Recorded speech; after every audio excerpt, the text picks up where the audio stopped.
your point. When it comes to taking a man with your bare hands, it's rather risky, isn't it? You're very clever, Mr. Conant. But there's one flaw in your cleverness. It is as easy to kill you with these as with that. Hey everybody, this is Josh Hagen and Tommy Macias. So for people that don't know who Tommy is, you probably don't follow that much judo. We took 2 golds in judo this week. I don't know what my heart might explode, but we've got a chance. Judo is like different level. Look, judo is the best, in my opinion, for someone who's wearing clothes. Joining me is Josh Hagen. Nobody better to talk judo with us. How deep would you go? Judo's a good thing to learn, man, just period.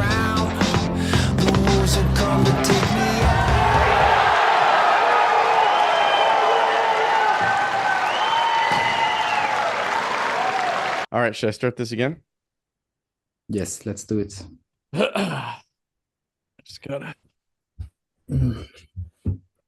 All right, welcome to episode 2 with Tommy Macias and Josh Hagen.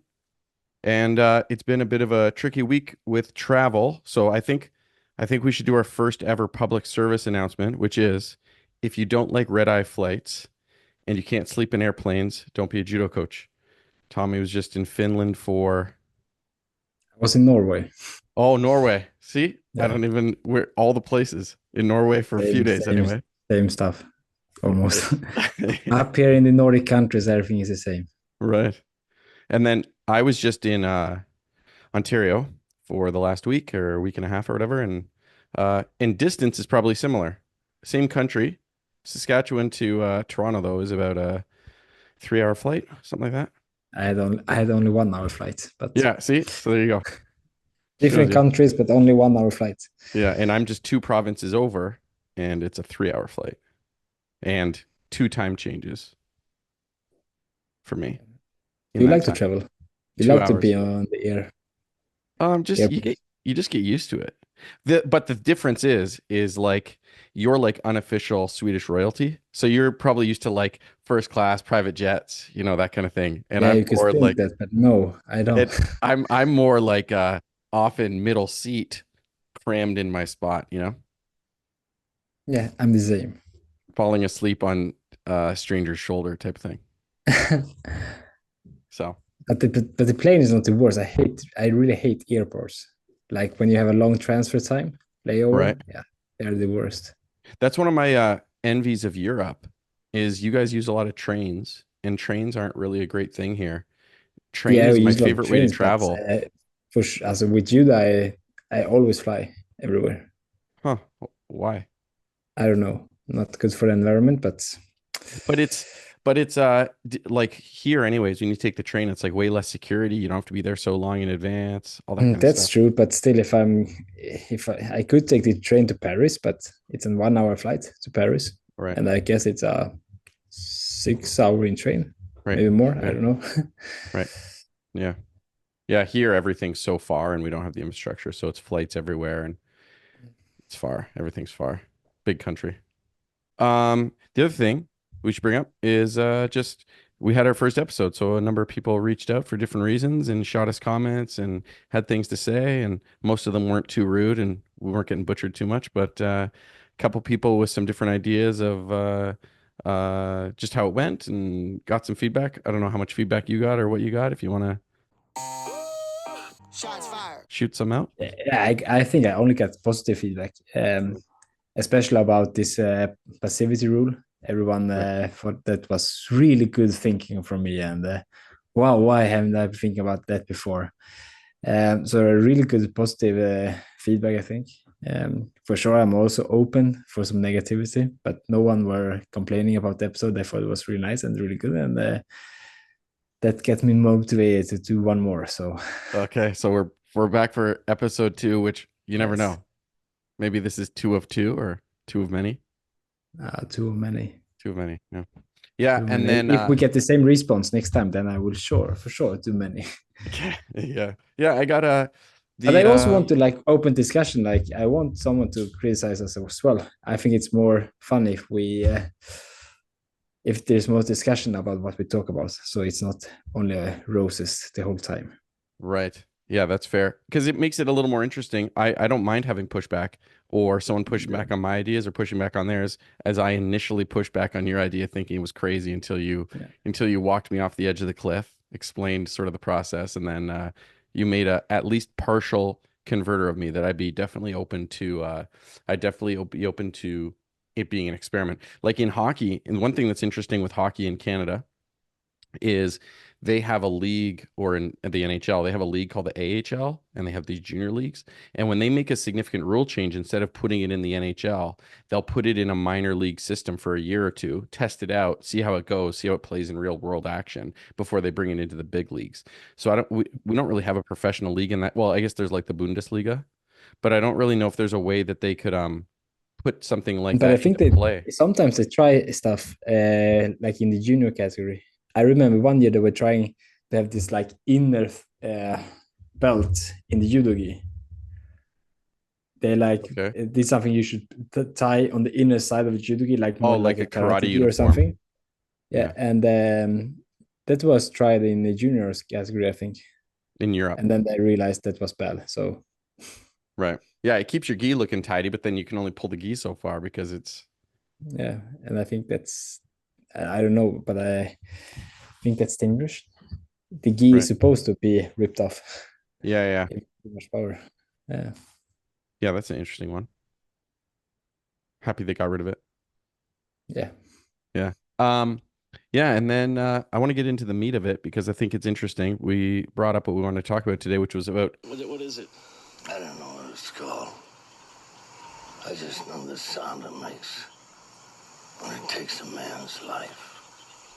which was about clash of styles in judo, and it's one of my favorite things about judo that you don't see in every sport. You definitely see in some. So if you think of the NFL, you think of like a team that's running back heavy, they run the ball all the time, or you think of the Tom Brady's and Peyton Manning's where they're throwing the ball every down, or you think of soccer and the Mexican or football team. The Mexicans are always this super defensive system is how they operate. And the thing in judo, with so many techniques in the Gokyo and so many countries where judo comes from, and the background to how people get into judo, makes for really fascinating styles, which is also what intrigued me about you when we first met and how we got to get to know each other, is your very unique way of doing judo. Yeah, I think I'm not the classical style. Yeah, there's a lot of styles. I think they're coming more and more styles. The more judo develop apart from Japan. Like Japan is still doing very traditional judo, and I like different style of judo for sure. But I know some people don't like my judo style, and they think that the only approved grip is the lapel and the sleeve, and I don't like to fight from there. It also, I mean, just as a viewer, like how much more boring would judo be if everyone just did this? If everyone just did this all the time, and in your world, you'd like everyone to be right-handed. So everybody's right-handed, and they Yeah, just do but I this. think lefties shall be banned. That's for Yes. sure. Yes. Like you're a lefty and you don't Yeah. like lefties. I don't like lefties. No one Right. like lefties. We all agree, lefties are the Yeah. worst. They are the worst. So let's just get rid of them. That could be the new Tommy rule, actually, is banned lefties. But you can, even if you're actually technically left-handed, you can still do judo right-handed. So we're not saying left-handed people can't play the sport. You just can't do judo as a lefty. Yeah, for sure, for sure. Yeah. I think this might be a better idea than the last one. And of course, you will not get disqualified. You only get a shido if you do left, if you stand left. Then only a shido, and then Right. It's not direct Hansoku. don't do it like directly disqualification. A shido, maybe 2 if you are lefty. Right. Yeah, Then, direct Hansoku seems a bit harsh. Yeah. But yeah, we learned from the IGF that with the head dive, that's too rush. With Hansoku, we start with shido. Right. Yeah, with the styles though, I do find it fascinating, especially like I've always felt that way. Maybe it's because I wasn't nearly as good at judoka, but I've always been drawn to countries like Mongolia and Georgia, and the Koreans with their crazy collar movement as they move, this sort of distracting collar as they make action happens. And then even not just gripping and not just way of grabbing, but actual techniques. You had the reverse soinage out of Korea, which no longer is a technique, but that came out of there. And you have the Mongolian or Georgian or front or Uchi-Mata or front or inage, whatever you want to call it. So it's not just even gripping styles. It's not even attack rate. It's not even lifting techniques, but it's like full on the techniques that they use. Or the Tommy suplexy, sumi. Yeah, but it's fun. Like when you say there is a style for every country. You think like Japanese style, Korean style, Mongolian style, Georgian style. Yeah.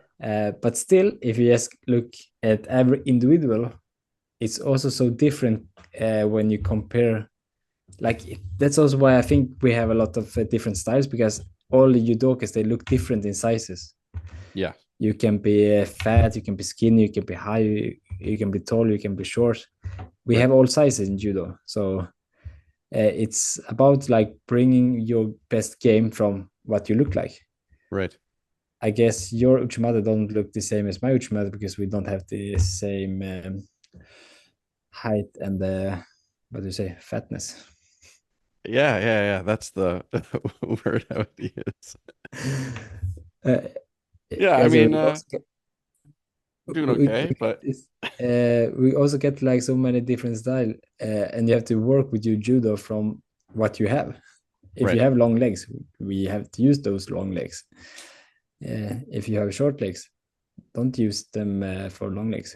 Use them, yeah, and grips, and based on your physical strength, and then on top of it, it's based on what people enjoy. Like, who's your favorite judoka?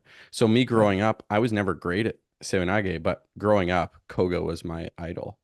So the idea of having this massive standing seoinage, pretty amazing. But you like no, or I'm not a seoinage guy. That wasn't my thing. But Toshihiko Koga was so good. But maybe it's because my legs weren't as big as a tree that I couldn't do a standing seoinage and sky people 10 feet in the air like he could. He had so much incredible power. Yeah. You know, like his lift, you'd watch him lift people with that seo and they would bump up in the air and he'd sort of wait for them to land back on his back before he threw them.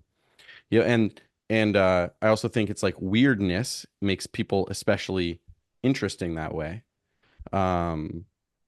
If you don't put your hands on something all the time, it's very hard to get comfortable with it. So the more you can be that way, the more difficult or weird that matchup can be, that it's very hard to get comfortable. Where typically the Japanese are able to do a lot of the same things en masse because there's so many people doing judo. There's so much quality of judo there that you can't just match up for the style for the most part. And you go, oh, it's just this style, because they have such quality of judo and such technical expertise at performing it. That's for sure true. I think that many people have some difficulty with to fight with me, yes, because it's so weird and they don't know what happens. I don't even know what happens sometimes. Right, but I'm just thinking about throwing. Yeah, but that said, you're like a very planned in preparation and deliberate in your development of what you're trying to achieve. Like we've talked about this before, but your single focus on how you're going to counter people's Tsuei Toshi or drop seoinage is unparalleled in the history of judo, I think. That's not accidental, right? No, that's for sure. Like for sure, I know when it's like a trap. I trapped them in my. I want them to do this seoinage, so I know they will be trapped, and then I can counter them. This was a technique like I don't know actually when I started with it. I think I started really young with counter techniques, and I was really good. I'm always been good at reading the game. And I think it's from my father, and he said that I should always think about what the other person wants to do next, so I can be prepared for that. So sometimes I say to people, I know what you're gonna do before you know it, because often I'm one step in front, and then I can easily counter the seoinage or Uchi-Mata or what is coming. Right. Yeah. And sometimes I misjudge it, and I get thrown. But right. But as often it's good. Yeah, and with anything, I mean, you were so good at it for so long that you just get so comfortable that no matter how good they are at SEO, you're prepared, and then putting them in a position that they feel they need to use that Suyotoshi or Sewinage, Yeah. that they need to do it, and that you've sort of trapped them into it. People that are really great at Uchi-Mata Gaeshi have some neat tricks in the same kind of way. They'll sort of hook the leg from the back, but they have so much control of the sleeve, but you have a tendency to do Uchi-Mata. All of a sudden you're lifting your leg and getting Uchi-Mata Gaeshi'd because that person just sucked you in Yes, so yes, much yes. that you can't help but take the bait, right? I remember some guys when I knew they were Tsunagi guys, and then everyone knows in the end that I was really good in counter Tsunagi. Right. So I remember some guys, they did like Tsunagi, yes, not 100% Tsunagi. They went Tsunagi and then yes, went down for like a spider and tried to defend the Sumi. Right. And I'm like, but what are they doing? Like, Well, they didn't even try for Tsunagi. They just try for defense. right. And the thing, what I would estimate is that due to this fact, you're not even worried about, so someone could have a decent Sewinage, right? They could have a good Yes. one. And you could be like, I need to counter this.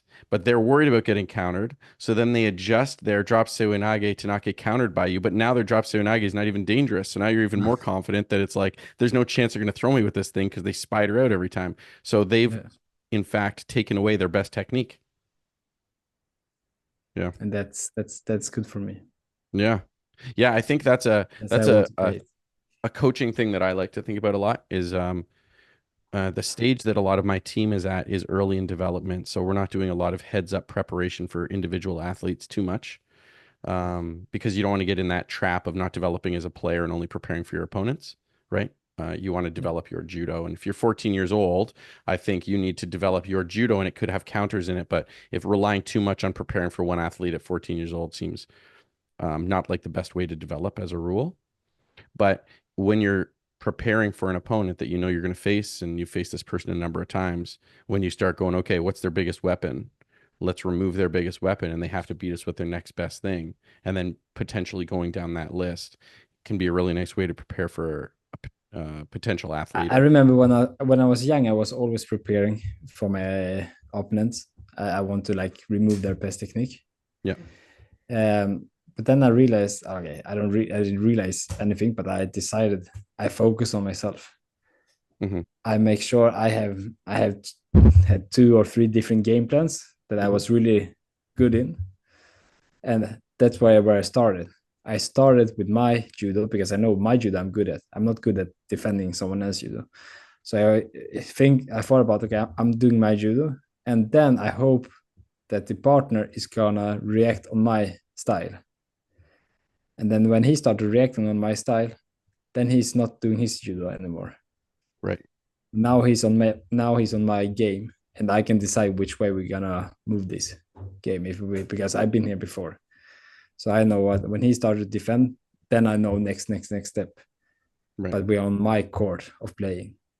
So I was like in the end of my career, I was making sure I was playing my game from the start. And I want them to get on my court. Right. Because if they're on my side, I know what's the next step are. But if I would start to just think about what the opponent is doing from the beginning, then I would not play my best judo because I was thinking more about him and I would be on his side. So I agree with you. I'm talking about your judo right now, by the way. I agree with you about your judo, and I also disagree with you to some degree. Because if someone hears that, they might think, okay, so you're just going to implement the techniques you want to implement, which may be true, right? But that's the first step. First step. I start, then my opponent react on me, then I react on him. Right. That's what I was sort of getting at.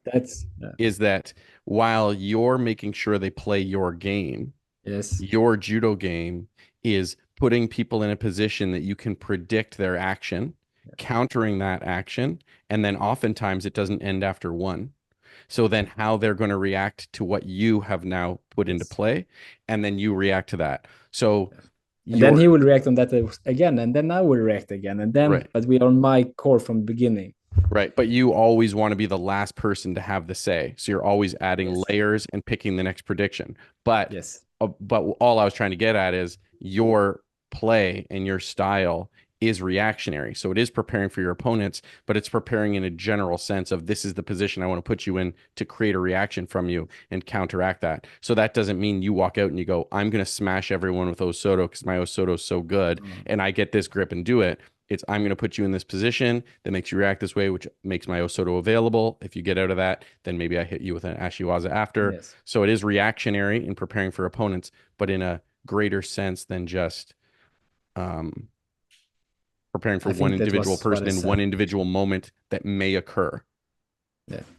Yeah, what is interesting is You're just saying it better because you are better in English, okay? oh, But thank that you. was exactly the Thank you. same. Thank you. Well, I appreciate that. So thank you. Yeah, it's like it's what makes one of the things that makes it very interesting is you have different styles of judo. You have counter attacking athletes, well, you know, sort of people that wait for counters in a sense. And yours is not that, while that is something you're very, very good at. It's just it's countering their action, not necessarily the attack. It's what's their reaction going to be to this thing. Yeah. And then that can play. And you can normally literally do that forever. their action is something they have reacted on something I do. Yes. Like I really like to be in front with my hip, like push my hip forward all the time. Yep. And this make people scared. Right. And try to go backwards. Then I react on that. They want to defend from my hip, but I don't have a good hip, but I think I have a good hip, so that's nice for me. And then I can do the other stuff. Yeah, a former coach of mine, I don't know how much you've seen him do judo, but Jason Morris, 92 Olympic silver medal, 93 world bronze medal, coached Nick Del Popolo a lot, who went to the 2 games, and coached Travis Stevens for a period of time, and Ronda Rousey and stuff. He had a really great Uchi-Mata, and he would do this and a taio, and he'd do this sort of high step, this sort of big, exaggerated step with his leg. And then he would dictate his action based on your reaction to this step. So it wasn't an attack. But if he pumped this knee up and you sort of slid your leg over to Uchi-Mata Tsukashiem, he would sort of gauge that. And then it's like, okay, I know you're going to slide it over. So now he'll do the taio. Or if you go this way, then it goes Uchi-Mata. Or if you go this way, you could go Tanyo Toshi. So same kind of thing. It's like putting a little bait out there. Here's the action that I'm going to take. How are you going to react to it? And then based on your reaction, now I'm going to really pull the trigger on the thing I'm going to do. Yeah. So yeah. Yeah, I'm trying to think who else is really an example in the counter that I love. I'm a big fan of athletes that have like a real purpose to their judo that you can follow and see the sequences in whatever way. And Sagi Muki in his prime was a guy that I loved for that sense. It was like this, making sure he gets control of the sleeve. So he wasn't reactionary at the same way. He was incredibly aggressive with his attack, but it was this punch sleeve Osoto. And when people reacted by getting out of it, then he would come in with his Sode immediately following. And then when people started not letting him even get this grip, they wouldn't grip the collar here, then his action to that was, I want this. They're not even putting it on me. And then he started coming in with this Chapo Soto, which then would force you to put your hand on. It comes back to the loop where they loop around. Yeah, but I also think he did also both directions, right? Yes. He could do so there to just get the other arm up, right, and then go the other way with it too. Yeah. So he was just looking for one arm front, and then that arm come, and he started on one side, and then in the end he get both arms. Yeah, and the other part is, I'd say one area that the way that you do judo or developed your judo that makes a lot of sense is in where you see it. I would say more often, it's more frequent, is you see people with really good sequences in Newaza, like Flavio Canto's Juji Gitame is spectacular, and how he'd go through sequences of reactions. So what I'm wondering, especially earlier in your career, was your Newaza something that got you a lot more wins? And then did that skill of translating how you reacted in Newaza transfer up to Tachiwaza, or was this just something you always did? Like, I had my game sets at a really young age in Newaza. Like, I do this. And now I think I'm complete in Newaza. I think I know everything in Newaza. I know what I'm going to react every time when I'm in a position. In Newaza, it's also easy because it's not, you don't get tricked or something because it's going so slowly. So it's really easy to know what the other one is doing all the time. I was good in Newaza in my young age. I think it's because my father, my father is really good at Newaza as well. And that's because his coach had bad knees and only did Nevasa. Hmm. And that made my father good in Nevasa. And of course, I learned a lot from him at young age, and then I continued to develop his techniques more. I think some of the techniques I showed in Canada, it was from him in the beginning, and then I put on some extra layers. But for sure, he always tell me that I have to like think many steps forward. Mhm. And in Nevas, it's easy in the beginning. You don't, but I also thought about it in Tachiwas when I was young. Right. Um, Well, it naturally translates both ways, but I don't think people always think of Tachiwaza in that same sense. Or if they do, at least in Canada, the thing you always hear, which is fair, but the thing you always hear is front to back, front to back. Everybody just sort of naturally says, I attack front, they react, you attack back. It's like, okay, cool, that's a good start. But that's sort of where the conversation can often end, I think, especially in like young developing athletes, where it's like, it's not just front to back. It could be front to back, but it could be front to back to front to back to side to, you know, and it's like, right. And so we're sort of, yeah, front to front, could be back to back, could be slight angle change. Or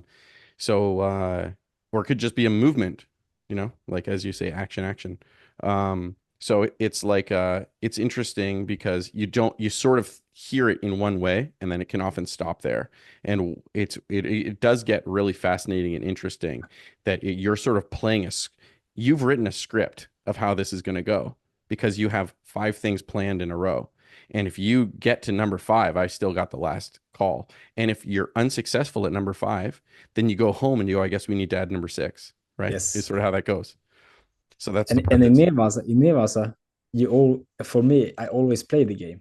Like I know I'm coming to number 6 and I will win in the end, or I'll come to number 7. Right. In Tachiwaza, it's harder because you can think you are at number 3, but you're actually on another number 3 because you misread something because it goes too fast. Right. In Nevas, it doesn't go fast, so you always can catch up. But you can think, okay, now we are over here, but he was actually doing something else. And so it's a little bit harder in Tachiwaza, but I think you still have to think about those steps going forward. And sometimes you will misread it, and you will lose. But that's also the fun part. Right. Here's one other Sweden-specific question. Is just based on a couple of you and your teammates and the propensity and quality of sumigaeshi. When you go to clubs in Sweden, is that the Sweden style now, do you think? Like, there's got to be a lot of Swedish kids that watched you guys do judo, and your sumis were yours was dramatically different than some of your teammates, but there's got to be a lot of Swedish kids that look up to you, and sumi must be a thing that if you go to a dojo, everybody got a sumi now. Yeah, I guess. So maybe the Swedish style going forward might be sumigaeshi, the country known for the world's best sumigaeshis. Hopefully not, but no, I don't like sumi. Right, but you're so, you know. Yeah, I'm good at it, but I don't like it. I don't think it's a nice throw. But right.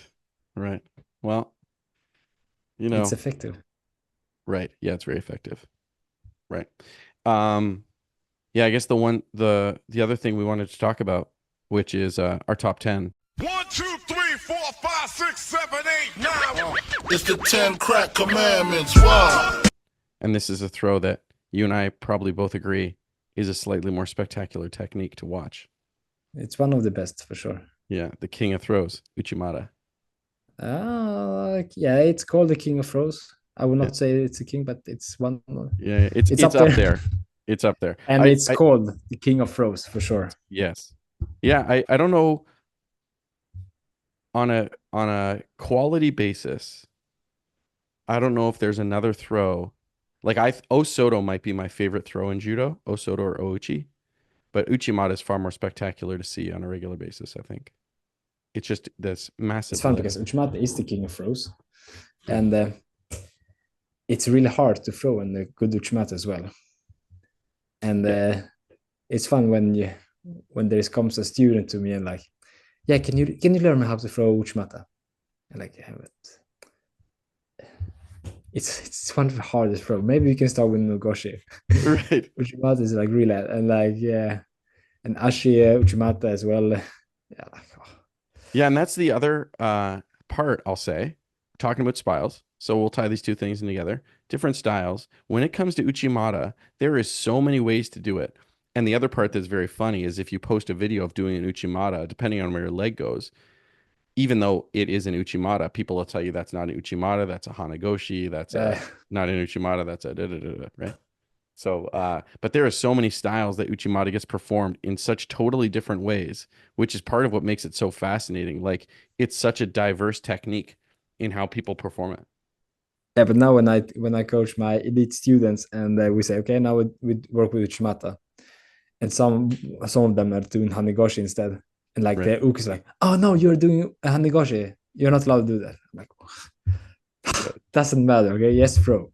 Right. Hanagoshi, Uchi-Mata, it's depends on how you entering the leg. So yeah, Right. it's okay.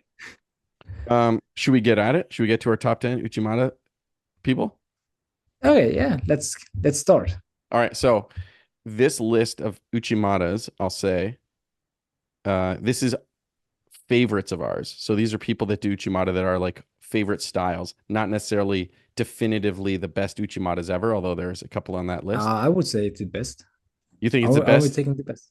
Okay, well, we can say best. Maybe we forgot someone, but yeah. And there is two that are not on our top 10 list that are honorable mentions. And the reason I'm calling them honorable mentions is I'm subjective. And so I feel like I couldn't really vote for some Canadians, but I have to mention Canadians that have really, really spectacular Uchi-Matas. Artur Marjelidan.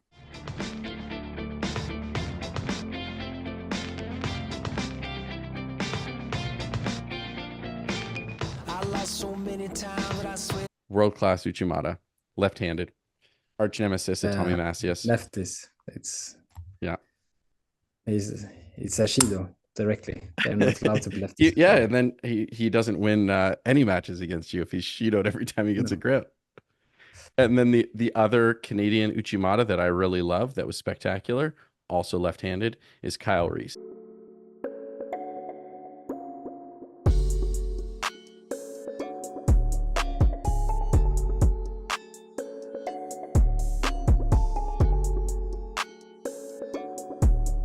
At 100 kilos, world silver medalist, junior world champion. Yeah, also a world-class Uchi-Mata, also left-handed, 100 kilos. So they're not in my our top 10 officially because I feel like I think you can put Arthur in. I like him also, so he can be in the top 10. Okay, so our 10 is now 11. Yeah, unless you want to cut somebody, but his is pretty spectacular. But ironically, I think I lost with his Uchi-Mata 1 or 2 times, maybe. But my favorite throw of his, similar to you, I know your favorite throw of yours is not Sumigeshi, but it's my favorite throw of yours. My favorite throw of Arthur's, which I think is his best throw, is his Kochi Makikomi. Did he ever smash you with that? No. His Kochi Makikomi is pretty deadly. I don't remember. Maybe. Yeah, it's very good. All right, so I'm immune to Kochigari, so. Kochigari, but Kochi Makikomi? I'm immune to Kochi Makikomi. Okay. My wife is doing also Kochi Makikomi, and I'm immune to that. She only throws you with her Tomoe Nage. Yeah, and then she throws me in Kochi Makikomi, but not anymore because I'm immune. Every time someone is trying to enter with them Kochi, then my leg is not there anymore. Right, you just think of your wife mad at you, and you get out immediately. Right. All right, so I'm gonna start first. I'm going to start first, and I'm going to go with my favorite because I think it was very, it was really cool stylistically, and I actually found a clip. So we're going to post a clip of all 10 of these Uchi-Matas, but Sugai.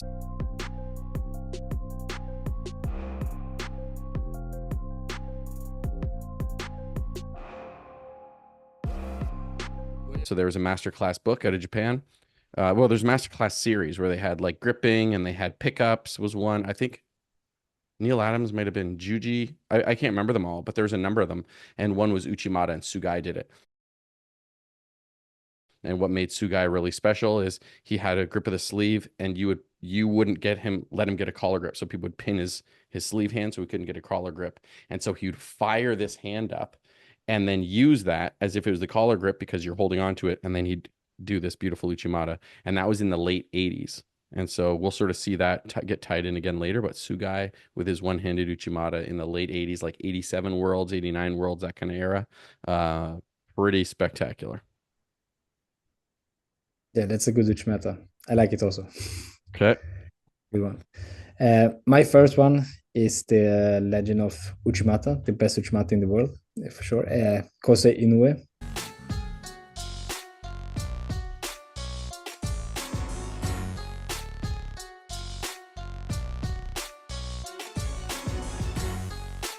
Okay. He was also one of my big heroes when I was a kid growing up. I think when he won the Olympics against a Canadian, right? Yeah, one of my countrymen, the CEO of Judo Canada. Yeah, that's the best Uchi-Mata in the world. It's the still photo of that Uchi-Mata is like one of the most legendary judo photos of all time. It's an Olympic final. It was gigantic. Even his celebration as soon as Nico hits. Yeah, he has celebration. Yeah, and he just immediately goes, ah! Yeah. And that was a huge one. Pretty spectacular. And same thing is Ochi back and forth. Ochi, Uchi-Mata, Ochi, Uchi-Mata. And then he got with Uchi-Mata most of the time. But he also had that sort of Ken Ochi-Gari. Next, going off the board again with one of my favorite judokas ever, which is Georgi Zantaraya.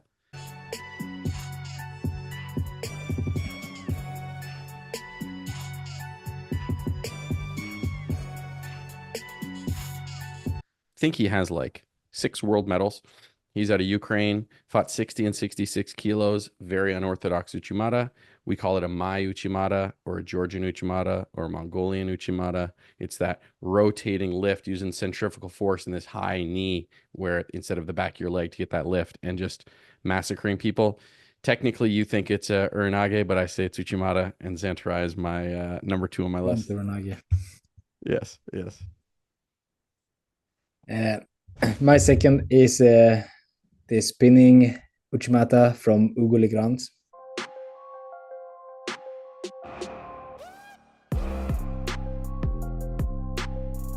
From France. When he starts to rotate Uki and starts spinning and it goes fast. Yeah, and it's like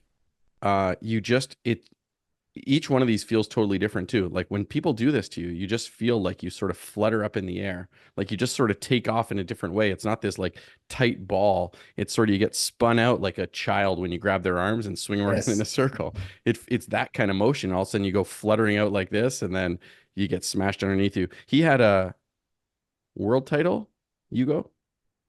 Silver medalist at the Worlds, Olympic bronze, I think. From France. European champion. 73. Yeah, wild Uchi-Mata. Okay.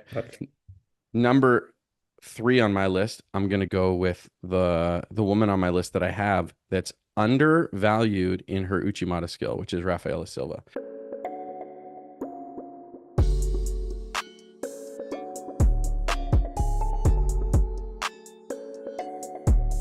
She has some spectacular Olympic champion 2016, world champion like 7 years later. She has some massive, beautiful, sort of classic style Uchi-Matas.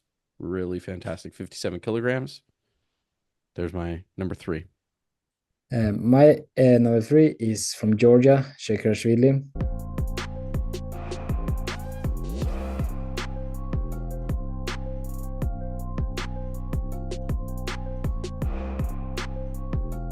'81 kilo. I remember he does an Uchi-Mata when the other one is like jumping him for Uranage and he starts to fall down and then he has turned him right on the way down and to Uchi-Mata. Really powerful, and I think you have to be strong for that, this Uchi-Mata, to turn in the air and rotate forward. And he had such crazy lift, and people would sort of drive like straight down into the mats. Like what year was it? 2024 2014 world champ, I think. 2014, I remember when I think it was European final, he threw with this Uchi-Mata as well. Yeah, 81 kilograms, monster. Yes.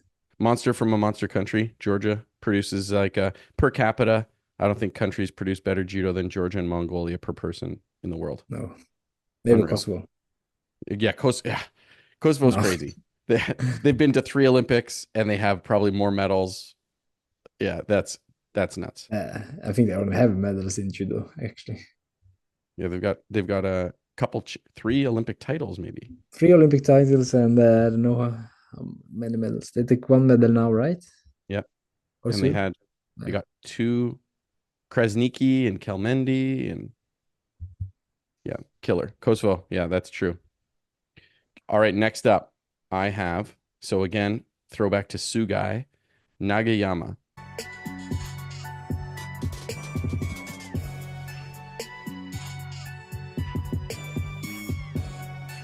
So I was looking up his height, and I believe he's 4'11", which is like 150 something centimeters.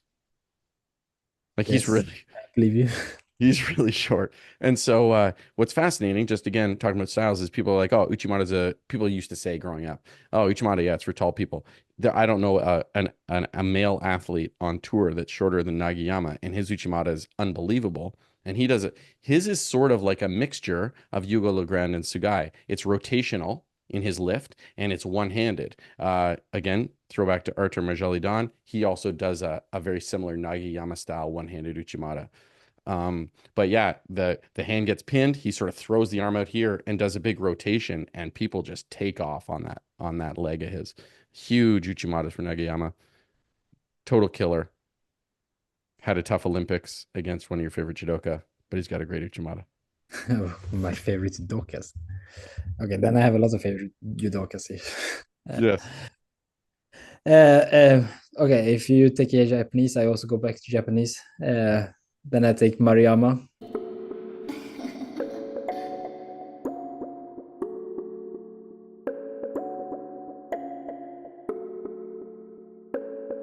One of the best Uchi-Mata ever. Like the height he gets on those Uchi-Mata, they're like standing like this when he throw them, and he is entering forward in. Really different Uchi-Mata compared to his teammate Ono, that is like doing a pulling Uchi-Mata. Right. Mariyama is just stepping in and go upwards. So high Uchi-Mata style. Is Mariyama potentially the great? I don't know how old he is. He might be around 30, right, at this point? Yeah, I think it is 30. So if he doesn't go, is he the greatest judoka to never go to an Olympic Games? Yes. I think so. He might be the best judoka I've ever seen that may never go to an Olympics. Yes. Hashimoto would have been high on that list, but he just went to these Olympics. Mariyama, I also think, is probably a better judoka than as good as Hashimoto. Mariyama is next Mariyama, level. I'd say, is a tier above. Yeah. But if he doesn't go to an Olympics, he might be. But on the other hand, he's in the same category as Abe that will go down to history as one of the greatest. Yeah. He might end up with. He potentially could end up with, outside of, I don't know if Teddy's world titles can ever be passed. He's like 11 or something. Yes. I don't know if that can ever be passed, but outside of Teddy, I don't know. Abe could end up with one of the greatest, or Abe will end up with one of the greatest resumes ever. Imagine he went to the Rio Olympics, probably would have had another Olympic title. Yeah. And then I think he was better than Ebenuma at that point, but Ebenuma was the person bigger shot. Yeah. And then Mariyama comes afterwards, and their rivalry starts. I think they were like dominating the whole 66 for so many years, Mariyama and Abe. Yeah, unbelievable. It was just about who's gonna win. One of those are gonna win the world. Yeah. I think the first time Abe lost a match since, I think it's 2019, was these Olympics in the team competition, which isn't his weight class, but I think that's his first loss since 2019 for Abe. Yeah, maybe. Which is insane. Jessica Klimkate had an incredible run that since 2019, Jessica Klimkate never missed a podium. She only fought Grand Slams, Pan Ams, Worlds, and Olympics since 2019, and she hasn't missed the podium once, and she competes a lot, which is pretty unbelievable, especially how regularly she competes. Abe doesn't compete as much, but he just doesn't lose, period. So that even though it was a wrong weight class, Gaba beating him makes that extra special, I think. Okay, next, I'm going one more Japanese judoka.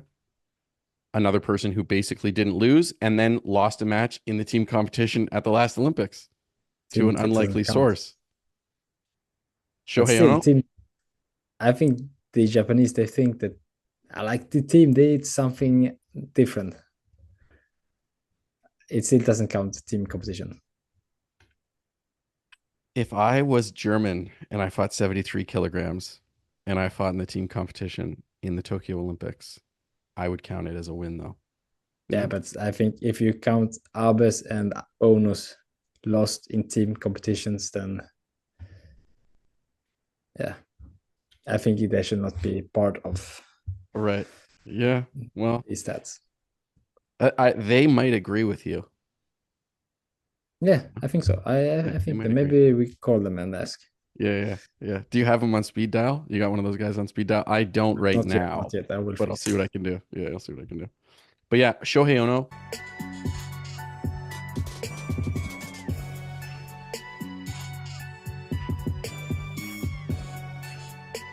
His Uchi-Mata, unbelievable. And the success rate of it, his most used technique against left-handed judoka. If you were left-handed, he threw you with Uchi-Mata. Everything about it I loved. Like I even love like Shohei's gripping style, the way that he grips people with this sort of modified Korean grip, starting with the armpit, going high to the collar. Then he'd switch to that sleeve and explosively pull it for his Uchi-Mata or just stay there for his Osotos. But that Uchi-Mata, the success rate of it, how regularly he threw people with it, and just like, again, I think there's a reaction in preparing people to put them in that position. But you, as a clash of styles again, where you is like, okay, so the solution might be this technique or this technique or this technique. His was, okay, and then the answer is Uchi-Mata. I'm going to do this and this and this. And at the end, what I'm going to do, right, is Uchi-Mata. And he just smashed people with Uchi-Mata all the time. And yeah, maybe one of the best. He's an all-time GOAT, one of the greatest of all time for sure. But that Uchi-Mata is beyond incredible. But it's really different Uchi-Mata compared to other Japanese Uchi-Matas. Yeah. Like how he just pull to the side and head dives now. Right. Or defend with the head. It would almost be interesting to see if he hadn't left and the matches were called properly. What adjustment he would make on his Uchi-Mata to not get disqualified, and would he be able to make an adjustment big enough to still have that success with his Uchi-Mata? That'd be interesting to watch. I think for sure. Like now you say that Ono only do Osotogara and Uchi-Mata, but I guess there's so many layers underneath those two techniques as well. Right. I think he can show so much more. Like in the end, it was almost only the Osotogara because it was the safest technique for him.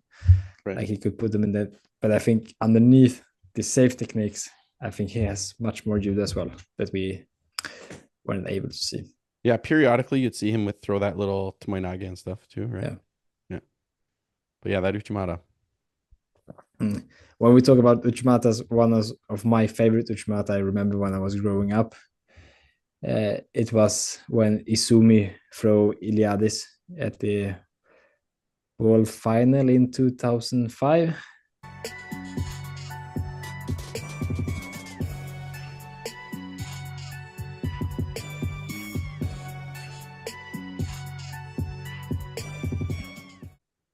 I think when he starts, I think he's entering with the Uchi-Mata, and then Iliadis defend against it, and then he's changed Uchi, and then do Uchi-Mata to the side. Yeah, it's very much side. It's not this big lift in the same way. Yeah. I think this Uchi-Mata is one of the greatest. I really like it, and the more I think about it, I think this is brilliant. Like. Yeah, it's really brilliant. Uchi-Mata from it's one of those it's one of those moments that's always so exciting when you see two guys that are good in the clinch, you know, and they get in that clinch and then one lifts and one tips and you sort of see this boat rocking back and forth and which way is it going to go? And it's one of those moments. And Iliadis, another one of those, like, I think for a 15-year period, he's got to be the most popular judoka in the world. It's got to be something like He that. was my favorite judoka at that period. Yeah. And I was really sad that he lost against Izumi because I was so much cheering for him. But right. now when I look back at that fight, I'm like, this Uchi-Mata, it's so good. It's so good how Izumi controlled the upper body and Right. put the pressure at the right point the whole time. It's really good. And this is peak Iliadis. He had just won the Olympic Games, but Yes. he wasn't just your favorite judoka. That's the thing, right? That's what made him. He was like in the early '80s, it was Yamashita, everybody's favorite, greatest ever, you know. And then you get to the '90s, and I would say Koga was the one. Koga was most judoka's favorite judoka was Koga. You talk to anybody in judo, and they're like, "Did you see that? His throws were so spectacular." And then in those mid 2000s, Iliadis was just on a but level. between Inoue must come between Koga and Iliadis. Inoue first. Yeah, but Inoue was like 2000, where Koga, he made a world final in 1987, but he might have made the world in 85. So Koga's run was earlier. Yeah. Yeah. But between Koga and Iliadis, I must say Inoue in the middle. Yeah, for sure. Yeah. Inoue had a short run of holy cow, but it wasn't a massive window. Yeah, because you had Suzuki. But wasn't he supposed to win in 2004 as well? Yeah, but he lost. But he was supposed to win. Yeah. Pretty good player though. Yeah, so I guess now we're in September, and so just the last thing I guess I want to talk about is in Canada, our season really goes September to end of May for the most part on the national tour and stuff like that. So gearing up for the start of the season with your dojo. We're gearing up. I've got a coach's retreat this month and our first high performance camp, and then we get into tournaments mid-October. So I don't know what that looks like for you guys. Yeah, we started up with the club here a few weeks ago. Yeah. And then we don't have a tour here, so we just do competition all the time and camps all the time. Right. When we find something. Right. Well, all right. So it'll be interesting to see how that goes. It's year 2 of your dojo. Yes. Year 2 of me running Judo Sask. So it'll be interesting to see the growth of those programs this year. And then if people are interested, reach out, shoot us a message. If you disagree with us, as we said before, we'd love to hear why you disagree and why we're idiots and how we're so wrong and how our top 10 best Uchi-Matas are the worst. So shoot us a message and all that kind of stuff. And thanks for checking it out. See you next week. See you next week, man.